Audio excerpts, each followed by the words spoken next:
So we have a problem. We have a major problem. It's bigger than an epidemic. It's a pandemic. And it's that we don't move anymore. As modern society has evolved, physical activity has been engineered out of our everyday lives. Whether it's transportation, we drive everywhere. Schools, we prioritize academics over physical and mental health. Or electronics, we are on our phones 24/7. It's like digital heroin. And the increase of prescription drugs. Physical inactivity is now the 4th leading risk factor for global mortality. It kills more people than smoking, 5.3 million people per year. Sitting is the new smoking. And sadly, right now, it is projected that our children's life expectancy is going to be shorter than ours. That's not right. We've created this. We have to change this. So we know that exercise is medicine. We know that the minute we start to move, neurogenesis happens. We start to release wonderful neurotransmitters, serotonin, dopamine, norepinephrine, that allow lots of wonderful things to happen to us. It helps our confidence, it helps depression, it helps anxiety. And I'm going to prove it to you, because we have to walk the walk, right? So before I tell you my story, I'm actually going to ask you to stand up. If you can't stand up, you can stay in your seat. So, I love this. This is like a large PE class. Can we just do this for all 8 minutes? I think I'd get kicked off stage. So what we're going to do is Tabatas, which is 20 seconds on, 10 seconds off. It's one of the most efficient ways to exercise. You could do squats, sit-ups, whatever. For us, we're going to do fast feet today. Typically, you do 8 rounds, but we don't have that much time, so I'm going to spare you, and we're only going to do 2 rounds, 20 seconds on, 10 seconds off, and we're going to do fast feet, okay? So, ready? 20 seconds. On your mark, get set, go.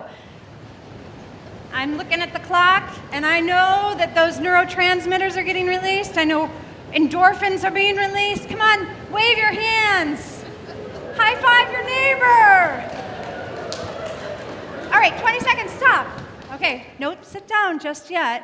But look at, I actually see lots of giggles. I see lots of smiles. So you can exercise anywhere. You can exercise when you're cooking at your desk, anything. All right, ready? Another 20 seconds. Faster, faster. Aaron, I see you. High five, Rich. All right, come on. Erica, turn around in your seat. All right, keep going. Nikki, you got to go faster. All right, you can stop. Now you can sit. If it was up to me, we'd do that the whole 10 minutes. Raise your hand if you have a smile on your face and you feel more alert now. I don't see any unraised hands. If I do, you should get up and move more. So, now I will tell you my story. So, in 2008, after 18 years in a corporate real estate career, I had a cancer scare. I had 2 young kids at home, so I decided I was going to be a stay-at-home mom. That stay-at-home stint, it lasted for about 2, maybe 3 weeks. I just had ants in my pants, and I came across Dr. Rady's book. Dr. Rady's a professor of psychiatry at Harvard Medical School who talks about the profound impact that exercise has on all of us, that if you exercise for 15 to 20 minutes, it's like taking a little Prozac or Ritalin. And I thought, well, if we know that and the science is there, why are we not letting kids run around before or during school? Sadly, we've taken PE away. Most schools have PE once, maybe twice a week, and we even take away recess at some points, and we make them sit for 6 to 8 hours. And not only do we have an obesity epidemic, even worse, we have a mental health crisis. Our mental health crisis is so bad right now that 1 in 5 children suffer from some debilitating mental health issue. And we know movement would make them happier. So, with this knowledge, and with a little passion and determination, because I just have a little, and some parent volunteers, I went to our local principal and superintendent and asked for permission to run a before-school physical activity program because we knew they'd do better in school. We got their blessing. We sent an email out to the entire school population, said if you want to drop your kids off an hour before school to run around and play, evidence shows they'll be happier and healthier. We had 80 kids sign up in 2 weeks. I had no idea what I was doing. So I said to some of my friends, what are we going to do? Put some whistles on our necks, run around and play. So, of course, we had 80 kids. It was free daycare, and it was a healthy free daycare. And parents could get to work early. So we had kids dropped off, and we were running around and playing. And then within a couple weeks, the emails we were getting from parents and teachers were unbelievable. Like, my kids are so excited now to go to school, even early. And they're sleeping better. The teachers are reporting they actually can focus in class. And then what I call word of mom started to spread. And other communities reached out to us for a copy of our curriculum. And that's when I had the aha moment that maybe we're onto something here, and maybe we need to create a curriculum that allows parents, teachers, community members to be part of this solution, part of the physical inactivity solution. So we created a curriculum. We called it BOKS, which was 45 minutes a day, right before school, 3 days a week. It included functional fitness movements, relay races, obstacle courses, 400-meter runs, and nutrition. And at the time, my hope was, you know what, if this is a big success here, maybe we can use it in the 4 other schools in the district and even use it in, surrounding neighborhoods. Little did I know that you'd fast forward to 2017, we're well beyond the 5 schools. We're in 2,230 schools.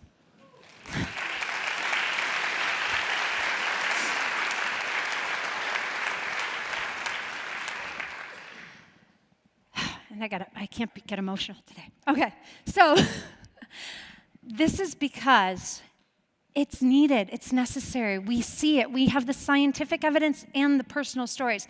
The scientific evidence, right? We had NIOS, National Institute on Out of School Time, track 560 kids that were in BOKS. It showed that after participating in BOKS, their working memory and their executive functioning significantly increased. So, kids need to move. They also improved their running time and their nutritional knowledge. And then in a separate study, we surveyed 2,000 children in inner city schools and asked them if they wanted to come back to the second session of BOKS. So a second 12-week session, come an hour before school and exercise. Do you know what percent wanted to come back? 90%. Okay, guys, 90% of kids want to come an hour before school and exercise. It's their right. It's our responsibility to give this to them.